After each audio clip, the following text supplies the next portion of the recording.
અમારે આલિંગભાઈ મોવ ઘાટરવાળા બાપાના પરમ ભક્ત, એ પણ એના જ કીધેલા શબ્દો, બીજા આ કોઈ ઓલું નહીં, પણ એ જયારે જયારે યોગેશભાઈ ને મળે ત્યારે અમે બેઠા હોય ત્યારે પણ વાત કરતા આલિંગ બાપુ કે મહાનગરી મુંબઈ સિમેન્ટના જંગલમાં એ માણસ બેઠો છે, પણ યોગેશ સાગરના રોમે રોમાં બજરંગદાસ બાવલિયો વાસ કરી ગયો છે, એટલો એની ઉપર એની કૃપા છે. અને એને કોઈ મુંબઈમાં ગુરુભાઈ મળે, સાહેબ કોઈ પણ વ્યક્તિ એને મળે તો એને પોતાને એમ જ થતું મારા બાપનો દીકરો આવ્યો છે, મારો બજરંગદાસ બાવલિયાનો દીકરો આવ્યો છે, આવો ભાસ આ માણસને થાય. અને બાવલિયો હતા.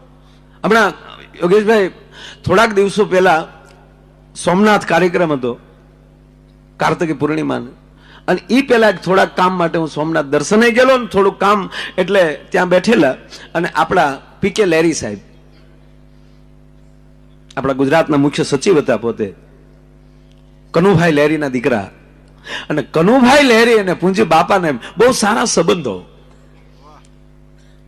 અને અમે ત્યાં જમતા જમતા મને પીકે લેરી સાહેબે જે વાત કરી આપને કહું કે મારા બાપુજી અવારનવાર બગડાણા જાય, કોઈ મહેમાન મુંબઈથી આવ્યા હોય કે બીજા મહેમાન આવ્યા હોય તો ગાડી લઈ અને જાય, અને બાપા સાથે ને ખૂબ બનતું, હુકારા તુકારા ઢોંગ કરતા સામસામા કનુભાઈ લેરી સાહેબ ના બાપુજી. પણ મને એને વાત કરી કે એ બાપા એને સંબંધ ખરા, પણ એટલા બધા શ્રદ્ધામાં માનતા નહીં કનુભાઈ. એટલે એકવાર બે રમૂજમાં બેઠા એટલે કીધું કે ભાઈ તમે સાધુ, તમારે તો આ બધું આમ ને તેમ ને, તમારે તો બધા સેવકો આવી જાય ને. અને ત્યારે બજરંગદાસ બાવલિયા એટલું બોલ્યા બાપા કે કનુભાઈ હાવ નથી હો, ન હોય તો નભે નહીં ગાંડા, કાંઈક તો હોય ને કનુભાઈ, એમણામ દુનિયા ગાંડી નથી યાર, અહીંયા હાવ અમે બાવાથી નથી બેઠા. તો કનુભાઈ કે તો મને કઈક કયો લ્યો, તાક તો સાંભળી લે કનુભાઈ લેરી, તારી પાસે તારી ગાડી લઈને તું આવ્યો છો, અને અત્યારે બગડાણા બેઠેલો બજરંગદાસ બાવલિયો એમ કહે છે કે આજનો રોટલો તારે અહીંયા બગડાણાનો ખાવાનો છે, હવે તારામાં તેવડ હોય તો સેલ્ફ મારી નીકળી જા. કે એમ કે હા કે તો નીકળ. અને સાહેબ કનુભાઈ જીપમાં બેઠા કે તો બાપા સીતારામ, કે તો સીતારામ વાલા, પણ રોટલો અહીંનો છે, હવે તારે જવું હોય તો જા. અને આપ જે બગડાણા ગયા હશે ને ખબર હશે, આશ્રમની બે બાજુ નદીઓ છે, બગડે બે વાટો લીધો ભરતો, અને ઉપરવા એવો વરસાદ મંડાણો અરવિંદભાઈ કે બે નદીમાં ઘોડાપુર.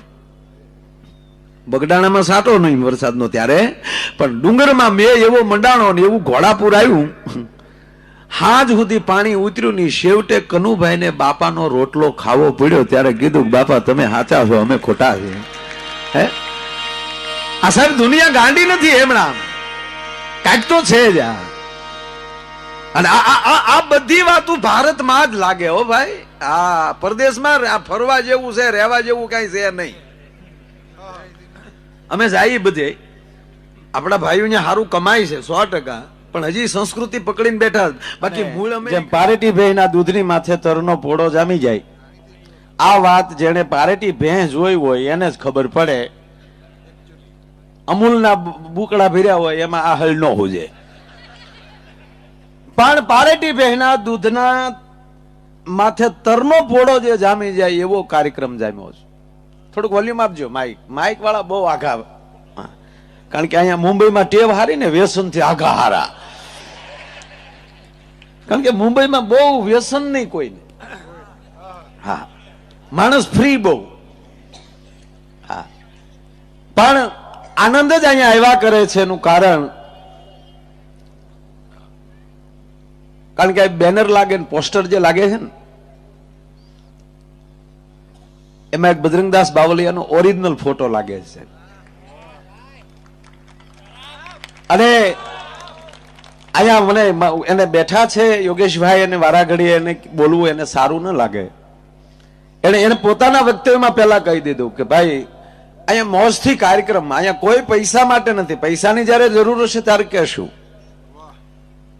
આ કેવલ હું નિજાનંદ માટે, એટલે હું જાહેર જનતાને કોઈ ભલામણ નથી કરતો, પણ એટલું 100% કહું. ઉદ્ધવ જયારે ગોકુળમાં આવે છે અને ગોકુળની એક દિવાલ ઉપર ભગવાન કૃષ્ણનું જયારે સુંદર ચિત્ર જોયું, આબે હૂબ કાનુડો, વાકડિયા વાળ, ગુલાબી ગાલ, અને હમણાં દોડીને જાણે આમ કેવાય ખોળામાં વહી આવશે એવું આબે હૂબ કૃષ્ણનું ચિત્ર દોરેલું, પણ ક્ષતિ એટલી રહી ગયેલી કે એમાં પગ નહોતા દોર્યા. અને વ્રજની કોઈ માયોને ઓધવ કહે છે કે આ ચિત્ર કોણે બનાવ્યું છે? કે અમારી રાધિકાએ બનાવ્યું છે. અહીંયા મહાનુભાવો બધા બેઠા છે. ઘણીવાર બિહારીભાઈ, બિરાજભાઈ, ઘણીવાર વાત થતી હોય કે રાધા છે એ કલ્પિત પાત્ર છે. આખા ભાગવતની અંદર ક્યાંય રાધાનું નામ છે જ નહીં, 100% નથી. પણ ભાગવતની અંદર રાધાનું પાત્ર નામ નથી એનો અર્થ રાધા નથી એમ કેમ કેવું? કારણ કે ભાગવત ગ્રંથ છે એ કૃષ્ણના જીવન ચરિત્રનો પૂર્ણ ગ્રંથ નથી. એ પરીક્ષિત રાજાએ જે પ્રશ્નો કર્યા 7 દિવસ અને એ સુખદેવે જે જવાબ આપ્યા, એ બેયનો જે વાર્તાલાપ છે એ શ્રીમદ ભાગવત છે. અર્જુન પ્રશ્ન કરે, ભગવાન નારાયણ જવાબ આપે, એ મહાભારતનું કાળજું, એ ગીતા છે. તો આમાં કદાચ પરીક્ષિત રાજાએ રાધા વિશે નહીં પૂછ્યું હોય. અને ત્રીજી વાત કે પરીક્ષિતના ગુરુ રાધા છે, સોરી, સુખદેવના ગુરુ રાધા છે. અને એ ગુરુનું નામ લે એટલે એને સમાધિ લાગી જતી હતી. અને અહીંયા પરીક્ષિત માટે 7 દિવસ છે. જો ગુરુનું નામ લેવાય જાય ને કદાચ જો ભૂલથી સમાધિ લાગી જાય તો પરીક્ષિતનું શું? એટલે જાણી જોઈને એમ કહેવાય કે સુખદેવે એક પણ જગ્યાએ રાધાને યાદ નથી કર્યા. સહેજ ગોપી ગીતમાં ક્ષણિક પાટ દઈને બારો આવ્યો, ત્યારે એવું લાગે છે કદાચ માથું પસાડીને નીકળી ગયો છે કે અરે આગળ નામ લેવાય જાત, આગળ ગુરુને યાદ કરાઈ જાત. ગીતા મહાભારતનું જેમ કાળજું છે એમ ભાગવત એ કૃષ્ણ પરમાત્માનું વાન્મય સ્વરૂપ છે. એટલે કોઈને પૂછ્યું કે આ કોણે ચિત્ર બનાવ્યું? કે અમારી રાધિકાએ બનાવ્યું છે. ઓ, બોલાવો ને રાધિકાને. રાધાજી આવે છે ને કહે છે કે ઓધવ કે આમાં ખામી છે? કે ના, ખામી તો નથી, પણ રાધા આના પગ કેમ ન દોર્યા? તે આંખમાં લી દાડ દાડ દાડ આહું મળ્યા જવા. ઓધવ, હું એના પગ કેમ દોરું બાપ? કેમ કે એકને પગ હતા ને મથુરા વયો ગયો. આજ આ ચિત્રના પગ દોરું, કાલી ચિત્ર વયું જાય તો મારે વાતું કોની હારે કરવી, એટલે મેં આના પગ નથી દોર્યા. આપણી પહેલી વયો ન જાય.